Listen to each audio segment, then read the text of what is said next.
So some of the questions I wanted to ask, some possible things that you noticed when we started becoming a little bit closer as stepmother and daughter. I know I got married when I was 21 to my first husband, and we weren't that close because I was just really busy trying to figure out the marriage and had my first child and the whole baby thing, and you were coming over visiting, but there was just not enough time to sit and start talking about what was going on with me. So we got obviously closer after you lost your mom. I don't think I started calling you until my second marriage.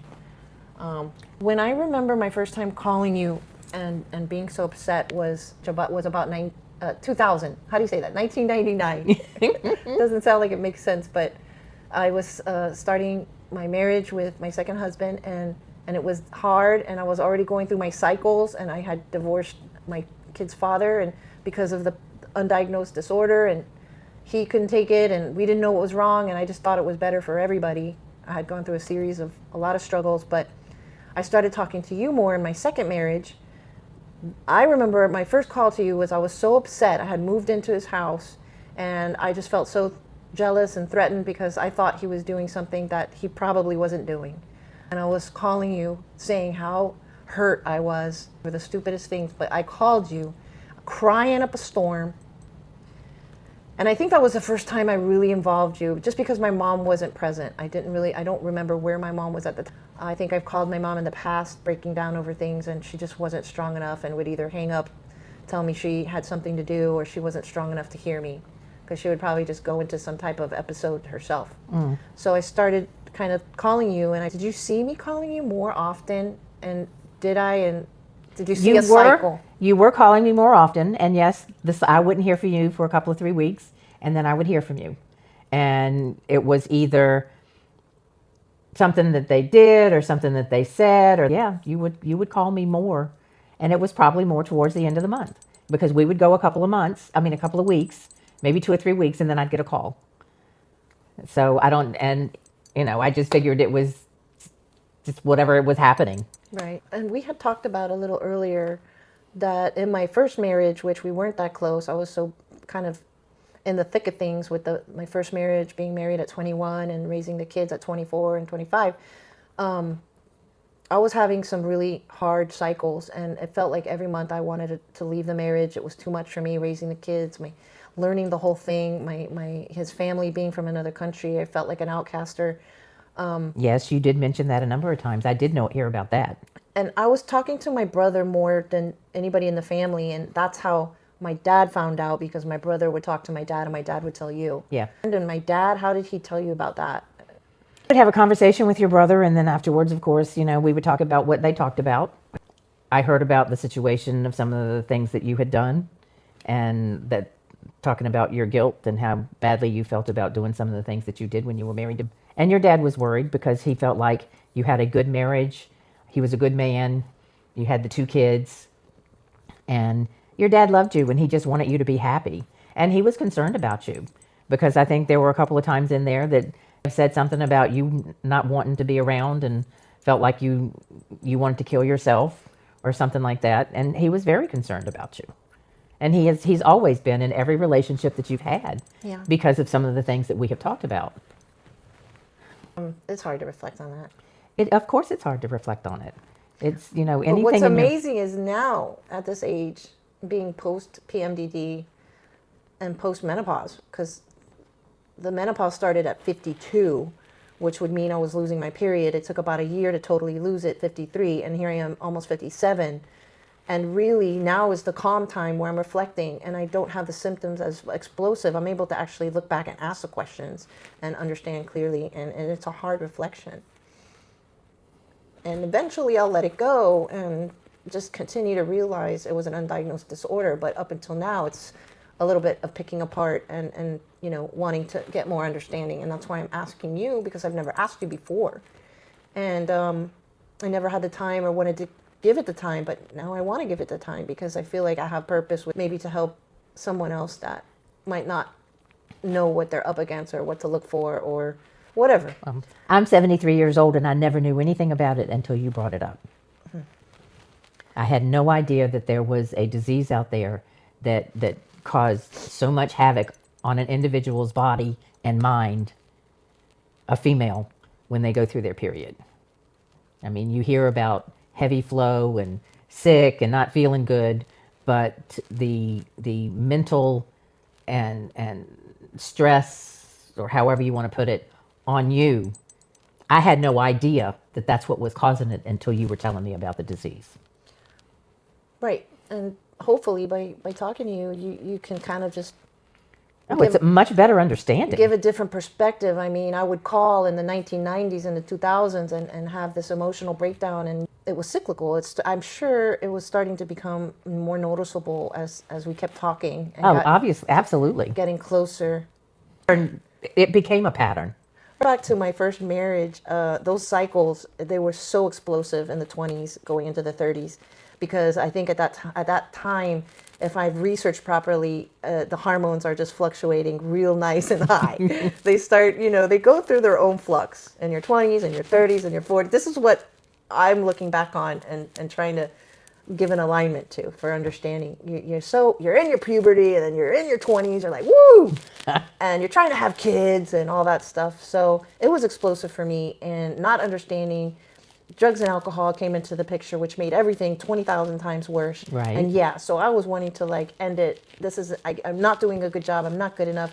I'm causing my family. I'm a burden. What am I going to do? And that would come around the same time every month. After my period, I would feel like a different person. I would feel like, yes, I got this. I can handle this.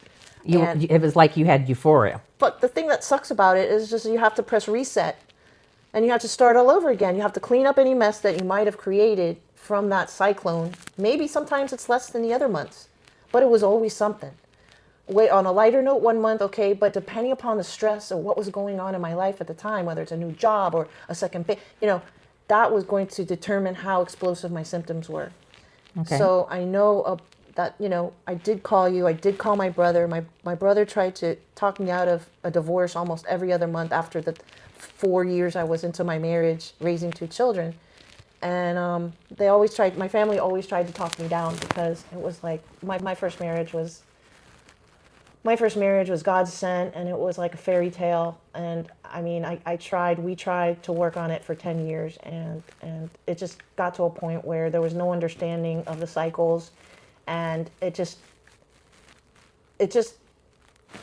for me, I felt that the solution would be to remove myself from the unit to make things easier for everyone. And I was headstrong on making it easier for everyone, especially myself, because the stress that I was holding on maintaining my mother spot and the daughter-in-law spot with the other family, my in-laws, different culture, stressed out, always thought I was being picked apart, and I wasn't. It was all in my head. We overanalyze, we overthink, we think we're doubtful, our self-confidence goes in a hole. We think everybody's talking about us when we're in a room, maybe. So that all just went down the tubes. So I just wanted to get a different perspective. Instead of talking behind the camera, explaining my own experience, I wanted to try and see what someone else who's been very close to me has seen, and if they saw the cycle, and if it was a pattern. Because of course there's other disorders that mimic premenstrual dysphoric disorder that doctors can think it's something else. I know a lot of people get misdiagnosed who have PMDD. They get misdiagnosed with bipolar or cyclothymia. So that was back in the day, but now that we have a nice name for it, there's a lot more women they have resources now, the younger adults, and they know what it is. They have at least a starting point to work from, where I didn't have back in that day. And I was going to say that when you would call sometimes and we would talk, and sometimes I would talk to your dad, the PMDD was not something that was ever brought up. It was always, you thought you were bipolar or manic. And because of, like you said, misdiagnosed. we didn't have a name for it. Exactly. And the sad part is I'm sure there's still a lot of people out there that have no idea what PMDD is. Right. I've got friends that I'll mention your clips on YouTube and about PMDD, and they have no idea what I'm talking about. And they're my age. Mm-hmm. Yeah. So what you're doing, trying to get this out there, is wonderful. It's good information for younger people, mm-hmm. because they're the parents of those younger people. Right. Probably have no idea what they're going through. I don't think there's enough information out there. There is, but you got to know What you're looking you for. got to know to look for it first of all, and then you got to know where to look for it. And that's there's a lot of women now in their 20s, 30s that are finally being able to express their symptoms to their doctors, and they're getting somewhere. But even at 30, if you ask me, that's really a little late to start trying to manage a behavior that's been happening for 20, 15 years. What happened to me is I started learning about it at 48, 49, and I wasn't taking it seriously until the shit hit the fan, or when whatever the case is, I started way too late. You need to get it like when you're 20 or even 18. And once you learn the tools and the resources and the lifestyle and the management tools and the doctors are on board and you have the support, you have that much more of a chance to live a more quality life and thrive. The later you find out about it, you're already losing a loss of quality of life. Well, not only that, if you're involved, if you have a boyfriend or a husband and you don't know what's going on, They they know. certainly don't know what's going on. Absolutely. And you can say that with your first husband, you had all this stuff going on and you didn't know what was wrong and what was happening to you, your body, and he certainly didn't understand it. Super frustrating. And if you're both working on it and know what's going on, Which is happening now. People are starting to seeing that, which is amazing. it makes a huge difference in your quality of life. No, absolutely. There's research being done right now on the quality of life for both partners of a PMDD relationship. And the quality of life, sadly to say, those results, it's poor. I mean, it's just a lesser quality of life. I don't want to be doom and gloom here, but I mean, it's the obvious. You both are battling a disorder, no cure. You're trying to figure out what the fixes are, whether it's a certain type of medication or the stress, the children, who is it, what is it, when is it going to happen? It's really challenging, and the more you know, the better. Now, also, what my mom said about both partners being on board and understanding what it is, that right now, what I'm seeing, couples working on it together, is an amazing thing, and I'm seeing more talk about that, and I'm excited. There's actually a couple right now that just created some media called That PMDD Couple, where they're specifically sharing their journey as a couple while dealing with the partner's PMDD. What they're doing, what they know, what to look out for, how they work together. And that wasn't around years ago. So it's exciting. It's huge. It's huge. It's huge. I think they're certainly onto something. There's communities in Reddit supporting both the PMDD person and the PMDD partner. That's been a trip to read all those posts. The one that came out for the partner, mostly males, is a community where the partner can go and just air out their frustrations of the misunderstanding or what they're going to do next or how they can cope. And there's a bunch of resources and tools on that community, which is amazing. We didn't have that back then. But it's interesting to read the posts from the male perspective on how they're going nuts. And I think about how my husband must have felt, my first husband and my second husband. Getting back to the frequency, the cycles, my stepmom seeing the pattern, her not really finding out about it until I became more aware. And mainly I wanted to bring it to surface, to share with people, or women, men, who might not be knowing what this is all about. The thing of it is imagine how frustrating your partner is when this happens repeatedly every month, and they're trying to understand, and the same thing in the cycle comes up, and they don't know what to do to help you. Yeah, no. So that's got to be very frustrating for them as much as it is for you. And they want to help you and be there for you, but they just don't understand. And I don't understand how to explain. I didn't understand. Women now can understand and have their partner help in the way that they think they can. Back then, I didn't know what to ask for. Even if, I mean, he was asking, what can I do? What can we do differently? And I didn't know what I needed. Exactly. Exactly. I didn't know what I needed. But today we're in a new day.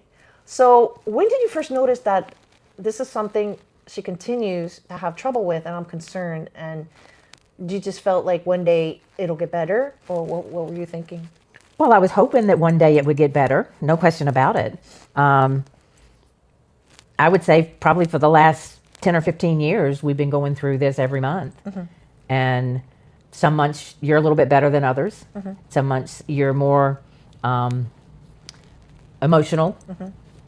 Just about anything would upset you or make you cry, or you didn't understand how come the relationship that you were in at that particular time was not going the way that you thought it should go.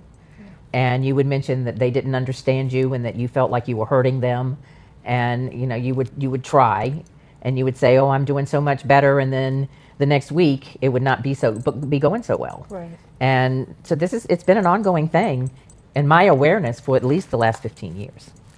My stepmother is a strong woman, comes from a very strong background, and she definitely is grounded. And I think I was very drawn to that, where my mother was very unstable because she had the same disorder, and this is hereditary, and I have another video on that. But I was drawn more to Susan, my stepmother, because practically my mother now.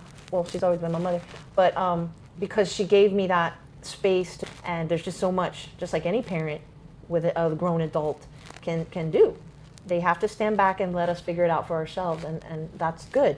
But I also think she knew I was getting professional psychiatric counseling, and that was for years. I've been seeing the same doctor for like 15 years. So she also knew I was being guided. So I think she had that reassurance that I'm in good hands and we will figure it out. But it took a long time. 2018 is when I got formally diagnosed, and the diagnosis, of course, the disorder was recognized in 2013. 5 years after premenstrual dysphoria disorder was officially validated and recognized, 5 years after that is when I was diagnosed. That's way too late. What do you think helped me during my hardest moments when I was calling, my seasons, my bad moments? What do you think helped me? Well, I'm definitely not a professional, but I would listen. And I would encourage you to be strong, to take one day at a time, and that things would work out. You did have your professional doctors and psychologists or psychiatrists that were helping you, but I was a sounding board. And I think that you knew that if you called me that I would listen. And I felt like just listening probably helped more than trying to give you any advice. Absolutely. And the only advice that I could ever give you was to take one day at a time, and that you were strong, and that things would work out and you would figure it out, and you do the things that are going to be best for you, and you try to keep yourself out of circumstances that are going to hurt you more than help you. Yeah. The support is key and critical. A lot of women that I've read their posts, a lot of PMDD people, they might be lacking the support, and I'm fortunate that I had my stepmom to lean on and call. And as simple as this might sound, that she's reinforcing or she's saying these simple phrases, a lot of us don't hear it enough, that take it one day at a time. Family support is crucial.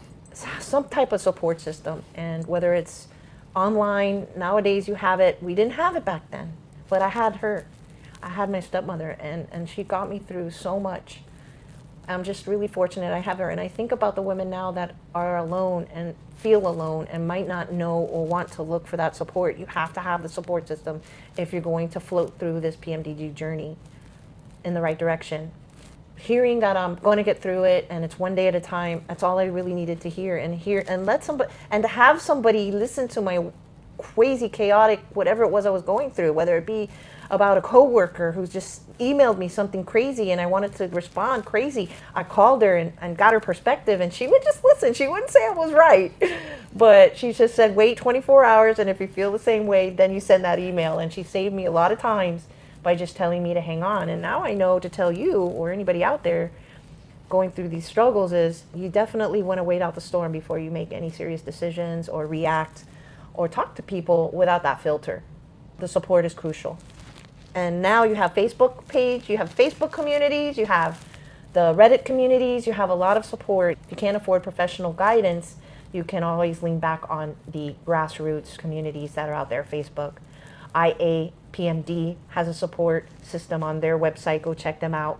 What changes have you seen in me over the last couple of years? Let's do that. Couple of years? Yeah, because I feel like I've only really calmed down, like you've gotten stronger. A lot levels. I think, yeah, absolutely. You have gone through a couple of relationships, and good, bad, or indifferent.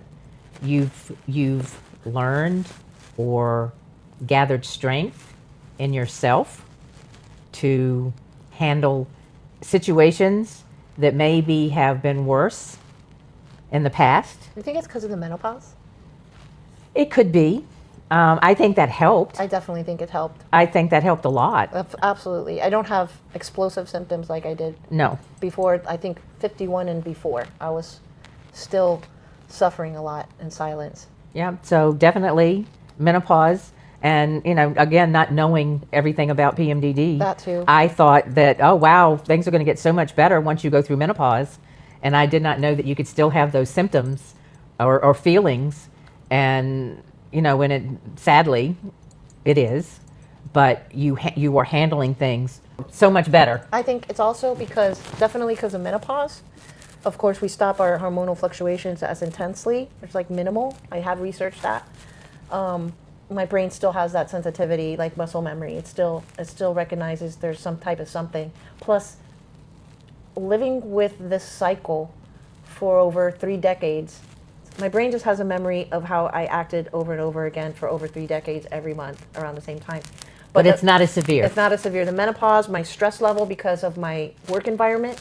Also, my kids are grown and in their own world. My kids are not like totally 100% on my mind. What's going to happen? What are they doing? Oh my God, are they going to be okay? They're grown. So a stressor that's been removed. I'm no longer stressing in the relationships 110% like I've always redirected when I met someone new. I'm really minimal on the relationships now and stressing, although I was in a relationship recently and I recognized right away that I was resorting to old behaviors and symptoms, and it's just not going to work for me this late in the game. But that's a stressor that was removed from the equation. And just being more grounded, just being out of that chaotic cycle is Oh, you have a lot more strength than what you had years ago. my strength now. Your confidence in yourself. Yeah. Yeah. You're not stressed out like you were, feeling like you had to overachieve.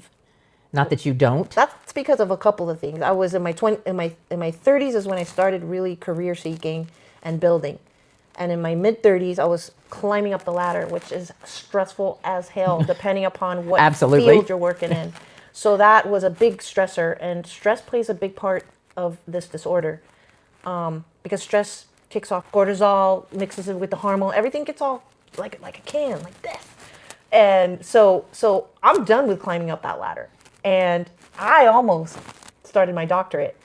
One thing that's been consistent with me is my education and work. Yes. And I think that's because I've been able to walk away and then pick it up where I needed to without any outside. Like, you can't do that with a relationship. The stress level of the career building has stopped. The education has stopped. I thought about doing the doctorate. I said, hell no, for what? I'm not climbing up the ladder anymore. I want to learn. I want to learn something. I'm going to learn about myself. I'm going to learn about myself and then use that education to help others. That's what changed you around Yeah. as much as it has, because you started focusing on more of you and what your situation is and what you want it to be. Yeah. Sounds so on point.